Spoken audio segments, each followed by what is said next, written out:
Hello and welcome to Working Title. I'm Ryan Fring with the BitLife Show, and on this episode we have Jeff and Max, the writers of our 72-hour film. That was their high five right behind the camera. So Jeff is usually a host on the show, and Max is often behind the camera. He also produces a show. We'll have a link right here. The Ben Heck Show. He writes, directs, shoots, edits.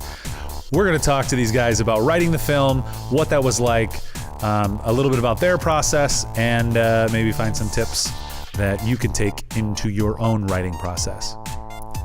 It's morphin' time.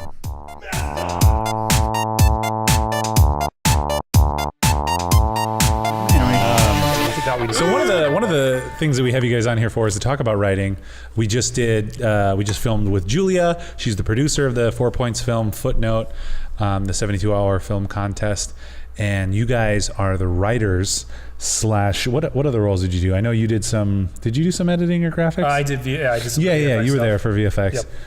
Did you do anything else, or did you get one assisting. credit? Yeah. General assisting. General, which is kind of doing stuff. Yeah. It's kind of like everybody's going to end up doing some other things. Yeah. So, yeah. So I wanted to jump in and talk a little bit about that.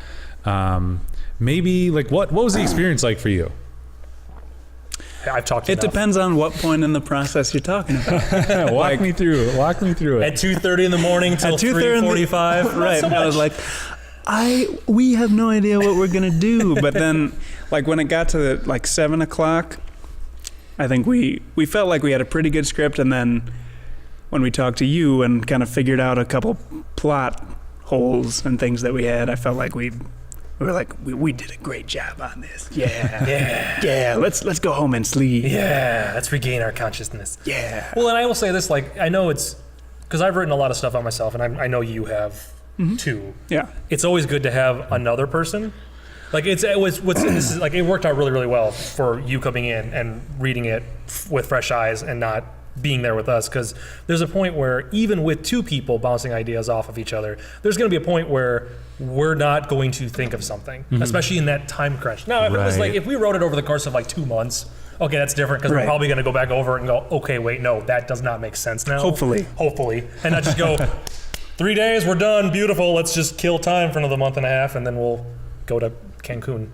But I don't know why I picked Cancun. Cancun's good. I almost picked Canada, and I'm like, It's just nice to have someone read over it and ask all those questions as they're reading it with fresh eyes. Yeah. Who was not a part of it the entire time while we were working on it. Because I feel like when we were done before we gave it to you. Yeah, I was thinking to myself, I know we have a couple holes here. And then when you read it, I was like, oh, we have a lot of holes here. We didn't even finish the ending. And then we went through and fixed them, which is cool. I like that. Shortly after we talked, we kind of brainstormed ideas. And I think one of the challenges that, well, first off, we ended up with like 4 or 5 extra people in that room that I didn't want to have there.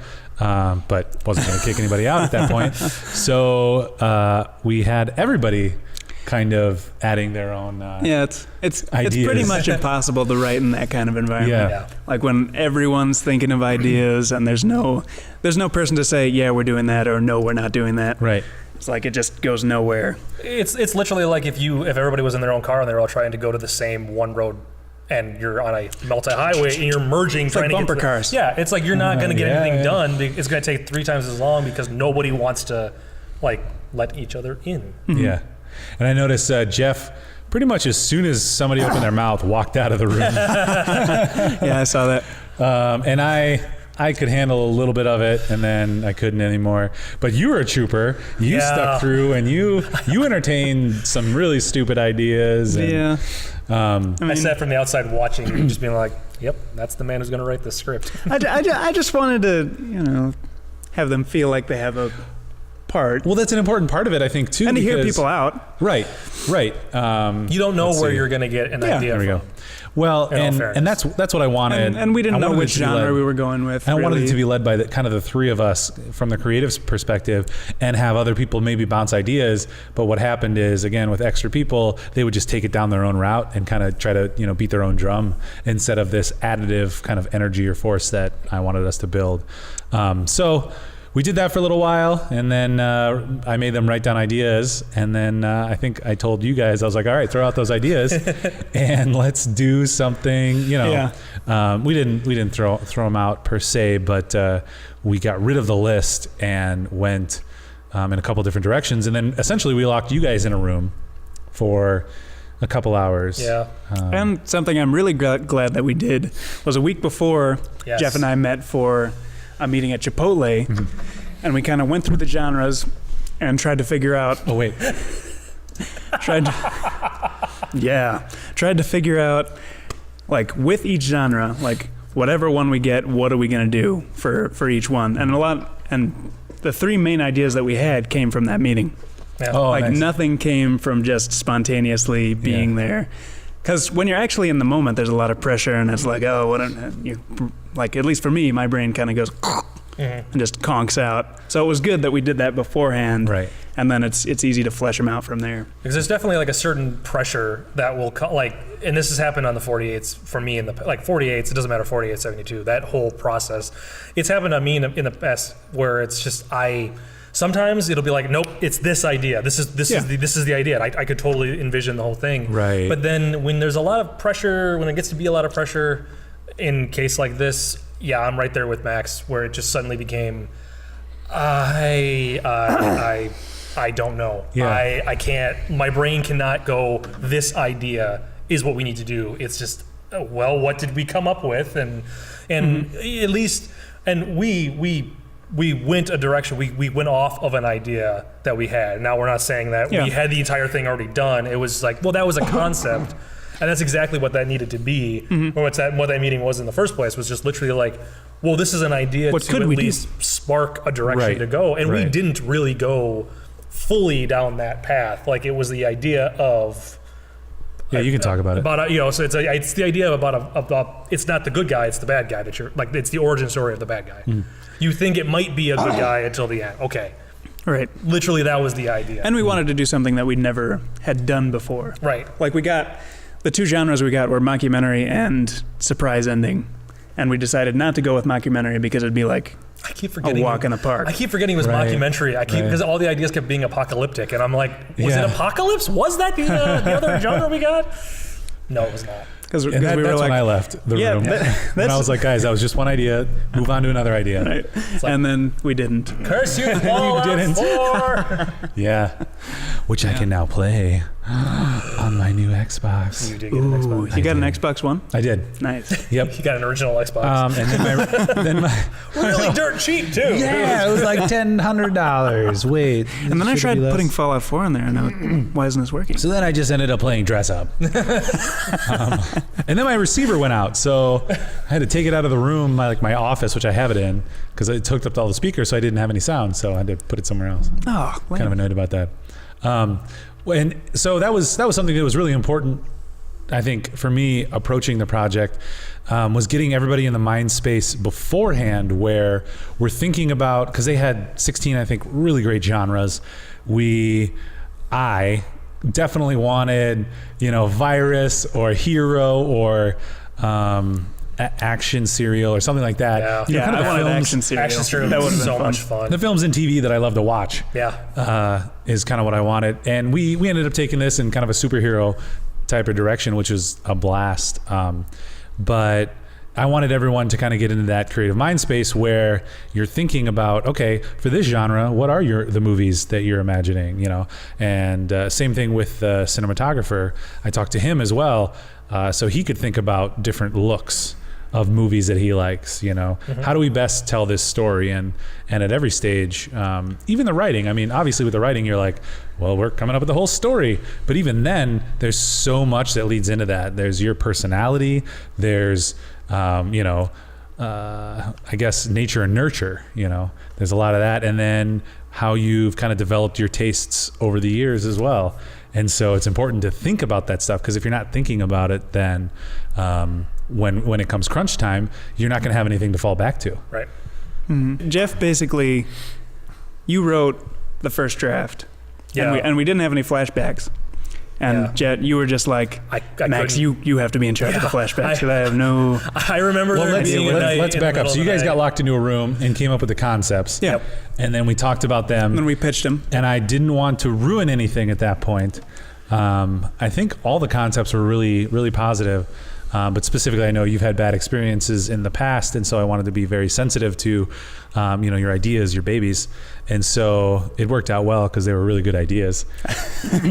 But And I there's would a have been happy practicality. with all three of them. Exactly. And then we chose the one that Was we most thought we could practical. have, produced better. Yep. So then, you know what time that was? Was that 9, like 10. 8? No, I think it was still that early? earlier. I think it was like 8:30 or 9:30. Yeah, like something like that. like that. 8:39. Yeah. So then at that point, We don't even remember. Let's It's see. a blur. we locked you in there the first Yep, time. to flesh out the concept. Yep. Yeah. Because we picked to the flesh out idea and concept. we fleshed it out. I was going to say right, but you were still concepting. So Yeah. then we met again Mhm. in a few hours. Yep. To talk about like the structure and the main plot points. Yep. Because it Now- wasn't until after midnight that we switched rooms and then actually started writing the script. Right. Now, when was the flashback? And this is kind of funny because I remember you just complaining about it. You're like, that's the idea that I said we couldn't do because it was difficult. And I was like, we should do it because it's cool. Was that after the concept or was that after like rough draft 1? That was I after think it was the after concept. concept, I think. yeah. Because Max kept having ideas and I kept being like, Because 72 I hours. had just seen Steve Jobs, and they do a lot of that flashing back to something while the person is arguing to reinforce a point or show the audience something that backs up something in the argument that someone is saying. Right. And I really like that kind of just intense cutting back and forth. See, so maybe I should have watched Steve Jobs like beforehand. Yeah, to get- 'cause I to get think the if idea. that was in my head, I would have been like, okay, I know what you're trying to do, and I would have been for it. But all I kept thinking of was like, I'm just like, this is going to be difficult if we keep adding stuff because that's more setups, that's more It locations, is more like shooting characters. 2 movies, basically. And I'm like, simultaneously. no, we can't do it because it's not practical. Because I was trying to think of like how are we going to do it? How are we going to get it done? And I shot down Max like 4 times. Not trying to be mean, just trying to be like practical. I was overly totally. practical was what I was. And then when it came time to be like pitching or like to go over the concept with everybody, we would pitch it. And then it would kind of like fall a little flat. And then John, I think, brought up the flashback idea. And then I was sitting there going, okay. And everyone was like, yeah, it's a great idea. It's come And I'm up like- I'm twice, I guess. Guess we're doing I shot it. Max down. Okay, no, we're doing it. Okay. If everybody's, because I am not a person to be like, no, we're not doing that if everybody else wants to do it. I get it. Okay. I was wrong. Let's do it then. But I could not in my head fathom how to add flashbacks. into But the at the movie. same time, Right. too, there were a couple ideas from people that we didn't feel fit into the universe. Like we didn't want to have like this huge flashy superhero world. Yeah. We wanted to ground it in reality. we want it to be more real, as without it being As real as superheroes can be. as they can be without it becoming like, oh, it's dark and brooding Batman or Superman. Like, no, that's not what we're talking about. I've like literally, and after about halfway We through the night, wanted it's it like, to be about people. yeah, it's Like literally a Dr. human Horrible. story with superheroes in it. They Well, just have power. that was when I came in and started asking why, because that was kind of one of my directives. I was like, let's make it about people and have a cool world or great story that we put around them. And with the first concept, that kind of got us into, well, why? Why are we doing this? Why do I care about these people talking in a room? And then, at that point, that's when I kind of brought up the idea, or a couple ideas, like, well, we need something else. And then it was like, well, he had that flashback idea. Yep. And it's like, yes, we should do that. And here's why. And it was nice because it was a little push and pull there. Because again, for me, I had to try and figure out how, we were going to produce it and creatively how I could make it happen. Mm-hmm. And I'm not Tarantino or Kevin Smith, so I was like, I can't just have them talking in a room. I'm not that good. Our actors are fantastic, and they might have been able to pull it off, but I don't know, filmmaking, storytelling wise, if we could have done it. And so I was like, we have to have that flashback type of thing, and then we can get in these other kind of fantastical things. Mm-hmm. Yeah. And I was like, I want, couple power. We want to see some powers. Yep. Do that type of thing, and it's kind of funny. I don't know if you guys are familiar with the author Brandon Sanderson. He's a pretty, he's bestseller, New York Times bestseller, fantasy author, and he's like a peer of George R. R. Martin. Okay. He doesn't have a television show though. But peer of George R. R. Martin. Or wait, God, you're gonna castrate me for calling him that. What is his name? George R. R. Martin. It was George R. R. Martin. I thought right. in my head, I'm like, that does not sound right. Oh my God, I just insulted a whole bunch of nerds. We are all nerds. Game of Thrones is the one thing I've never gotten into, and I feel bad. I feel dirty. I'm not into it either. But a peer of George R. R. Martin. Yeah, so he has like a series. The name of the show he has a series called Steelheart, and we actually did a short of that a little while ago, which is an urban superhero where supervillains are taking over and they're bad, or superheroes are taking over and they're bad. Which I loved that short. So that was immediately when I heard this. That's what I was drawing from when we started working on it. But it wasn't until after we'd kind of put it together that I was like, oh. We just did a Steelheart story. That's awesome. Because I actually have another script that is more specifically in their world, but this could take place at the beginning of the catastrophe that essentially brings superheroes into the world or whatever. Because there's that origin of the villain, like using power corrupts is kind of the motif that hits there. So I was really happy that was one of your guys' concepts. Because obviously I like that type of thing. And then when we were able to do the flashbacks, I thought it was a really great storytelling tool in order to break it up, to help pace it, as well as to do some exceptional things, because we had an exceptional crew. There wasn't a lot of effects some of those that were points hit happen. harder, right? And I mean, you see those emotional moments, and then it comes back, and you see why he's angry. Right. And very specifically, the lines that he has are informed by the flashback or inform the flashback. Mm-hmm. From the hours of 3 to about, I kept going when you guys left. Yeah, we left at like 7. To like 9 when everyone came in. We refined those lines, and it was really fun because we would take, here's a set of dialogue, and we'd kind of talk about what we're trying to do with that or what the character's trying to do. And essentially, I would just always come back to why. Mm-hmm. Why? A lot of times there's reasons, and other times there wasn't. Yeah. And when there wasn't, that's when we could dig in together and really, kind of explore these characters a little more. Like, well, why would they say that? That sounds like me, or that sounds like you. Mm-hmm. Yeah, you're kind of right. Maybe let's think about that. Okay, well, this happened to them. We just saw that in a flashback a little while ago. So maybe this language would work a little better. And that's one of those other things. Like, I know for me, I don't want to speak for Max, by all means. I agree if it's right. But I know for me, like, or disagree if it's wrong. Or disagree completely and be like, no, you are Dumbo. Nah, go back to Cancun. You big-eared elephant. Flying elephant. My children had to do that, and it's like this. That's more horse. Shorter snout, but not the same. Everyone knows that.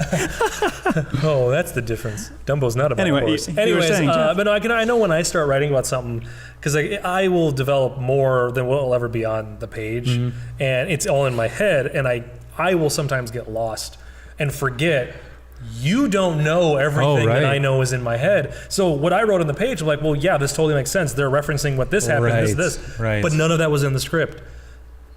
Okay, good point. We need to fix that. But so like I will forget that a lot of times, that you don't know everything. Right. And I rely on other stories to tell you everything else, which is what I've been writing for the last 10 years. Is just like, you write this story and you kind of allude to something, but then it's actually like explain more in this story, and it's that whole like detectiving mode is what it is. So it's well, and I think it does better position you for the why. You write something, and then when you go back and reread it, you should be asking yourself why. Why are they doing this? Why?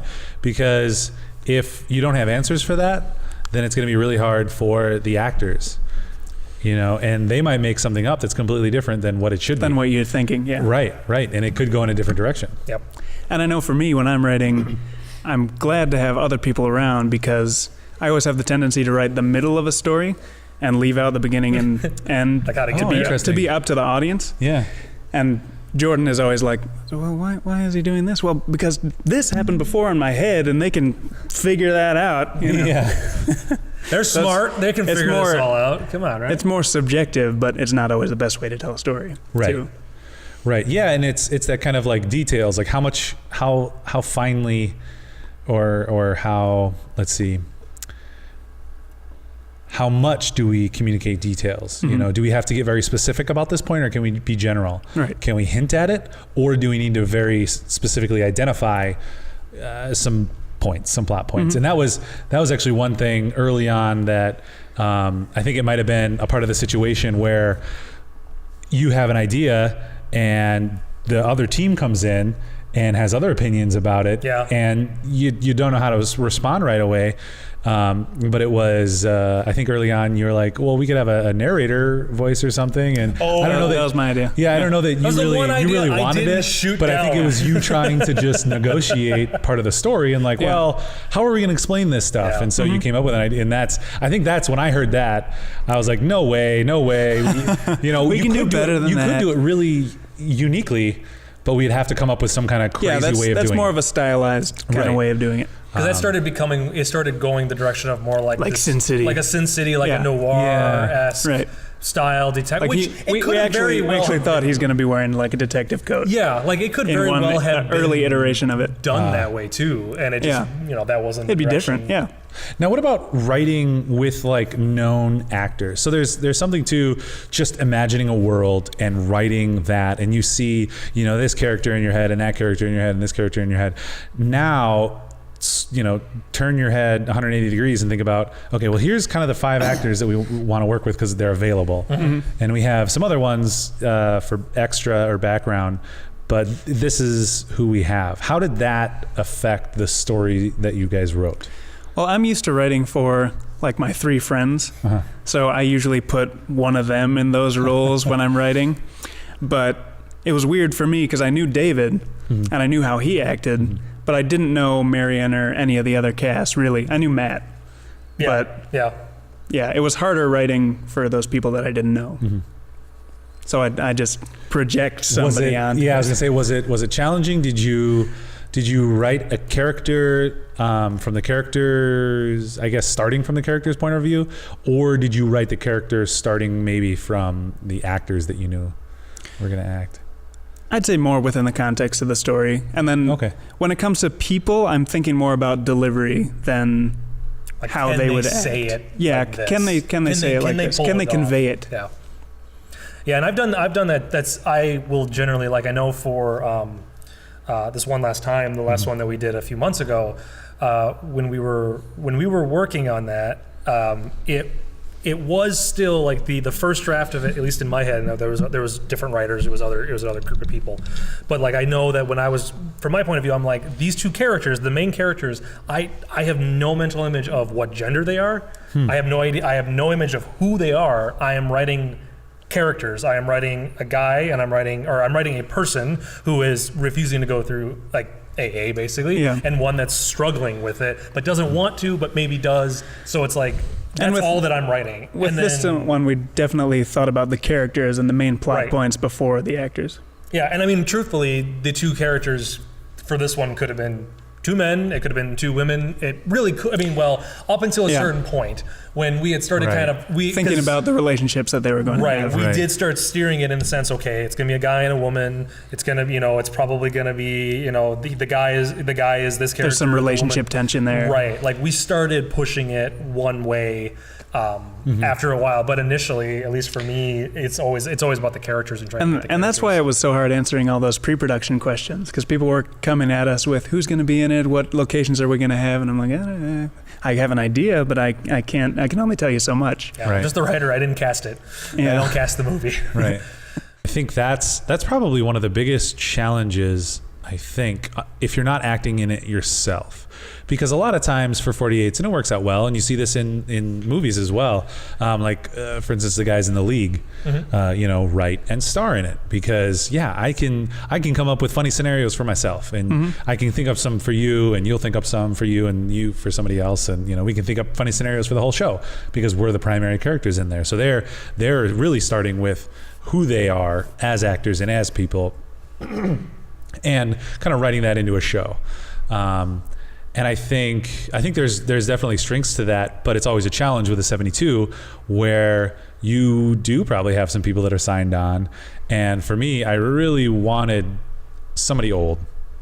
That's one thing that's really tough. And, you know, we're all young guys. I guess we're, you know, young 20-something, 30-something guys. That's young, I guess, now. Yeah. But, you know, we look young. We look like babies. And on screen, that can be a little difficult in a lot of 48s, a lot of short films. You see that, and it brings the production value down. The team that we had was able to execute in such a great way that you're drawn out of it, and you don't see just young people who look like you. Hopefully, you see this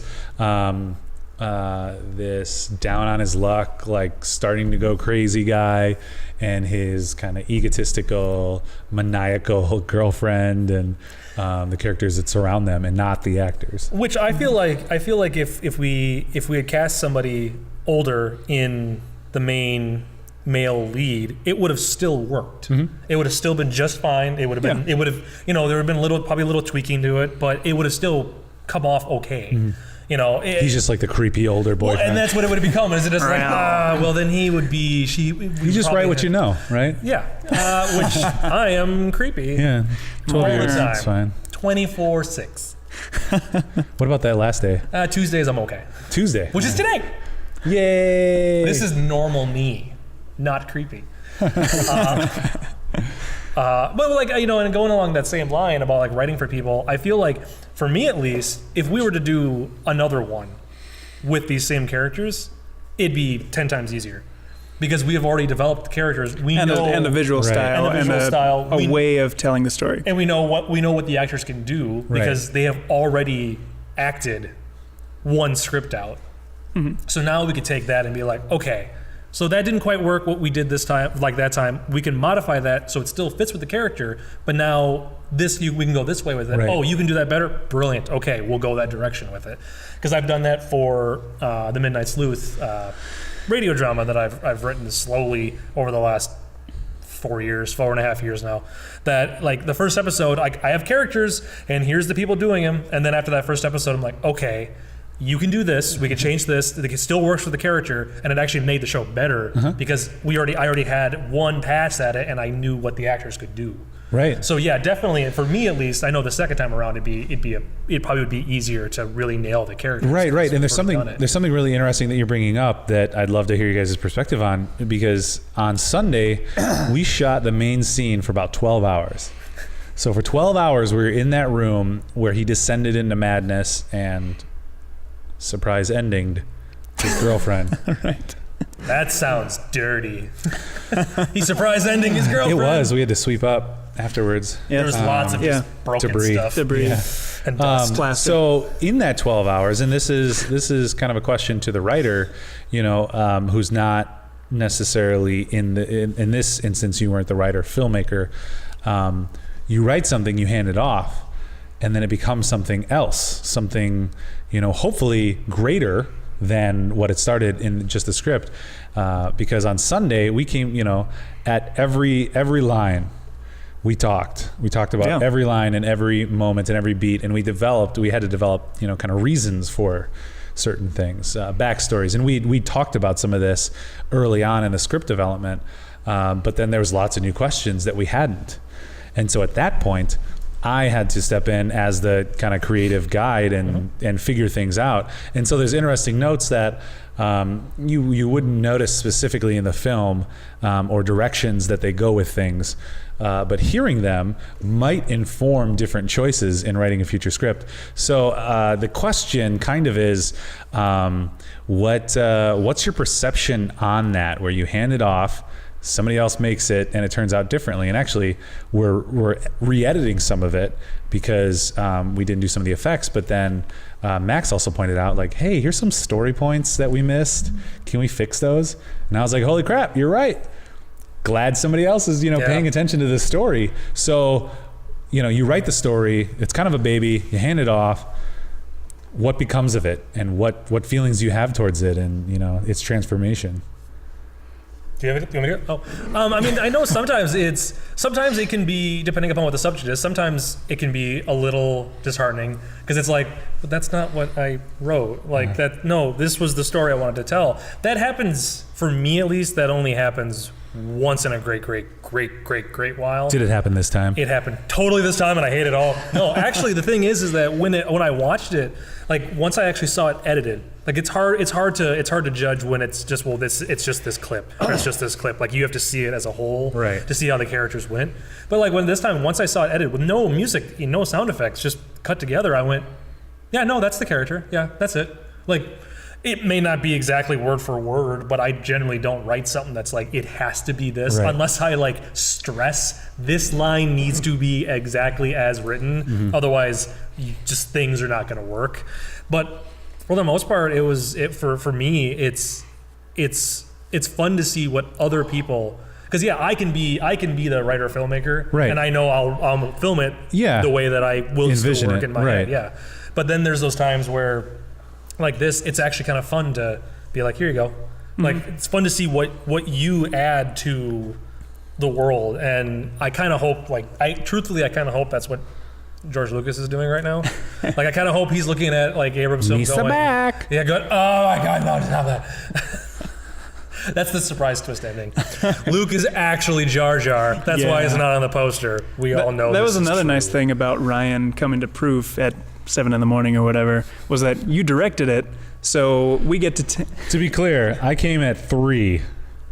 Right, yeah. We left at 7. That's true. I was supposed to have my draft at I don't remember, 1 or 2. Good point. Time is. And then at 3, I was like, guys, and you were loopy. It was awesome. I was so loopy. You're like, we did something, and you kind of pointed at Jeff. Sorry, I interrupted. Here you go. What was nice about that, though, is we could go through each scene and kind of tell you what we wanted to convey, and I feel like you did a really good job of then conveying that to the actors and to whoever was making it. This is the tone that we're trying to strike. Right. Oh, good. Thank you. Yeah. Yeah, because I feel like in some cases, like I know in a lot of cases in Hollywood, the writer's going to write a script and be like, okay, I got paid. I don't care if that was my story or not. Have fun, and be gone and not be a part of the production anymore. Right.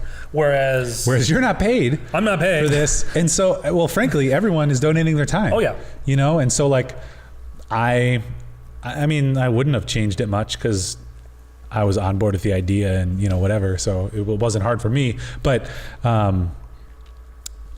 I think you have to do that on a 72 or 48 where you're asking people for, like, you have to consider other people's opinions. Yeah, I'm not that's the why only I try to be like, person. yeah, are you okay? Are you okay with this? We changed it. I see you're not talking. I know you're just processing and you need some time to process. Jeff shuts down when he starts processing information, especially change. That's what I really liked about our team too, particularly working with everybody on Sunday.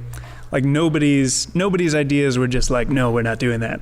It was all like everyone took time to listen and kind of like even if it's not where we're trying to go, we at least try it for a second, see if it works, and then move on. No, but like and it's nice, like, because we've never written anything where you were the director of it. We didn't have those camera Pete, we didn't have Tim as the DP, we didn't have Julie as producer. Like, we didn't have that. That was new. So I feel like it was half trying to trying to work with what we had, and half trying to figure out how everybody works. Yeah, well, the dynamics. And I know Julia made a comment about this, but like if we were to do another one, I feel like it would be very different because we would know what's going to happen. Like we know what our strengths are if we were to write it again. We know what you're looking for if you were to direct it again. We know what Tim would want for, we know what to do with visual effects work. Like we know how to handle it different. So we would handle the story in a way where it's like, we're getting to where we ultimately got to, hopefully quicker, because it's like, okay, no, we don't have to worry about this because we're going to leave that up to you and the actor to come up with what they want to do with that. We'll specifically state that's open to interpretation. You do what you want, right? Or this is kind of vague, but this is what we're thinking of. Go right, and that would be great. I don't know if this is really done in Hollywood, but to have you guys on set for some of these scenes where there's a lot of important things that have to happen, where instead of having to make it up completely on my own, I can talk to you guys real quick and say, okay, here's kind of where we're going. What do you think? There's moments at the end where there's just some really wordy dialogue that didn't match up with the characters earlier in the film. And so it was very difficult for some of the actors, both of the actors to do. And so we just would tweak them slightly. You know, take 2 phrases, make them 1 phrase, tweak a word, replace things. But there's a lot of impact that you can have by doing that. And I thought we did a fantastic job in what we rearranged to work with the movie and work with the characters.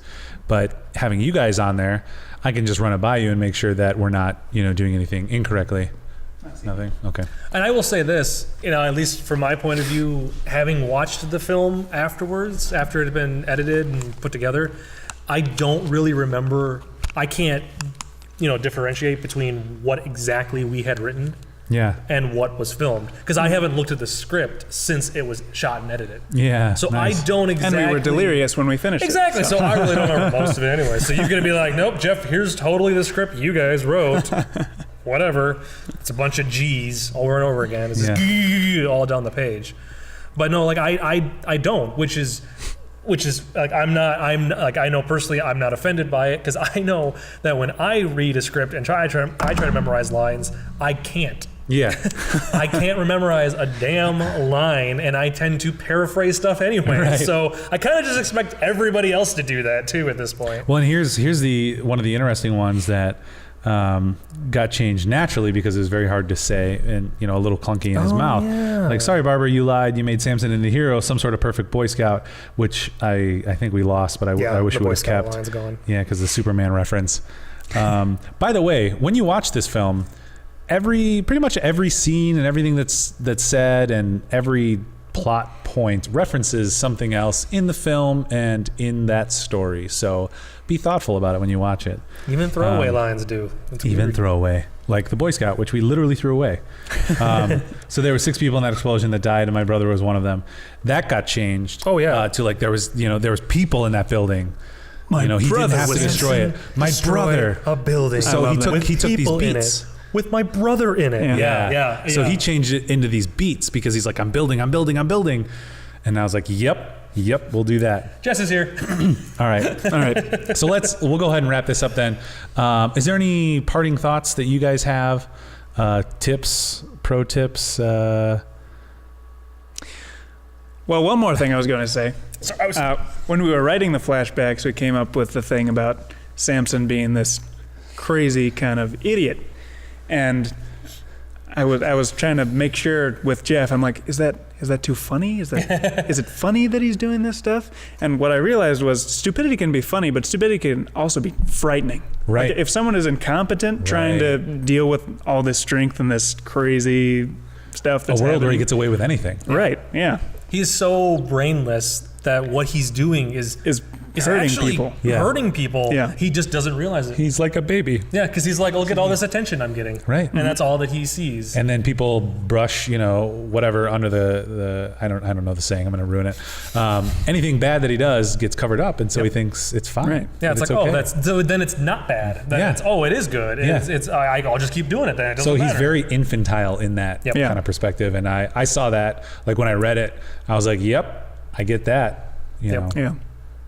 And that's definitely something, like, again, that if going around a second time for writing it, if I was able to go back to it and rewrite it, it would be easier to write it because, like, okay, we've developed that. That's the concept. Right. Let's go that route. You could technically explore it. If you ever wanted to extend this to a longer film and be like, we're gonna reshoot it, but we're gonna make it a 20-25 minute long one, it'd be easier because we have the core, and now it's like, all right, let's dive more into that. Let's really show that he doesn't get that, because that was one of the last one of the last ideas we came up with, because we were trying to find a point to the flashbacks, because we were like, okay, well, if we're going to have these flashbacks, there has to be some kind of B story that we're telling with them, otherwise what's the point? Right. So that's where we landed with that. Yeah. All right. Well, thanks so much for coming. You guys come here anyway, but thank you so much for jumping on the mic and talking about the writing experience that you had. Any tips? Any quick anything you want to say? Let's do it again. Let's do it again. That's all right. Where can we find you guys on the social media? I produce the Ben Heck Show. You can find us on YouTube and element14.com/TBHS. Which you kind of downplayed, but you write like sketches every week. And or film. multiple times a week, and then edit. film them Yeah. and edit them. So massive cred to you for that. We'll post some links down here. Where maybe even we I'll have a recently camera. filmed one where it's like a mix of Star Wars and It's a Wonderful Life, and George Lucas is wondering what life would be like without Star Wars, and then we show that world, and Ryan plays a hobo version of Steven Spielberg. Hobo Spielberg, And which is it's pretty, Perfect. kind of like Hobo Ryan. From a low angle. Max just writes me with characters that are laying down all the time. It's not on purpose, I swear. But yeah, we had him laid down, and we covered him with like every coat we had in the office, and he has Windex. He's looking for change, and then he's also drinking, so he's a wino too. That's a very And I was intricate drinking. Hobo It was Spielberg very character. good. Yeah. All right, and you. I'm what their are you? friend. Random Bell at Random Bell. At Random Bell. We'll put that on here. That's all I have. At Troll Ryan. Blog's coming back. Wait, when? Soon. I don't know. By the time this goes out, it might already be out. It'll be out before Christmas. Yeah, This should hopefully be out. Really? I'm hoping this will be out. We have before so much Christmas. stuff to do. Yeah, I know. We haven't even written that. Wait, but you recorded the audio. Shh. Filmmaking. I'll fix it in post. I'm at Ryan Fring and at the Professional. BitLife Show. Check us out. Subscribe. Do the things. Check out our other show, 1 Minute Gamer. And we're going to start doing some Twitch streams because I just got an Xbox One. I should start doing some too. And yeah, you should I do do it for some. my And it's fun PS4. because I'll make fun of him when he's doing stuff. It's really fun. Yep. And it's delayed. So it takes like 30 seconds before he gets my comment. I'm sitting there going like, what? I was like, nice U-turn. And then he's like, flying. I'm driving straight. What are you talking about? I don't get it. All right, we did it. Dun, dun, dun, dun, dun. Yeah. That's right.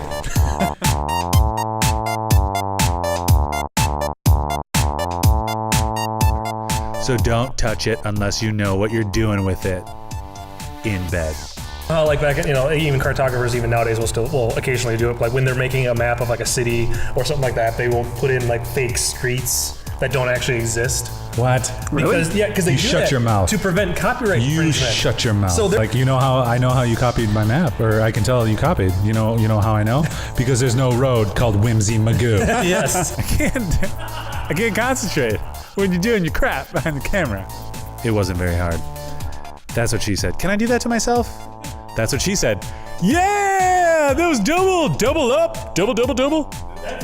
Here, little guy, just let me get you right there. Isn't he a Putin? Oh, Putin? right there. Isn't he a Putin? Isn't he a Russian dictator? Yeah. Isn't that guy a Putin? Dictator?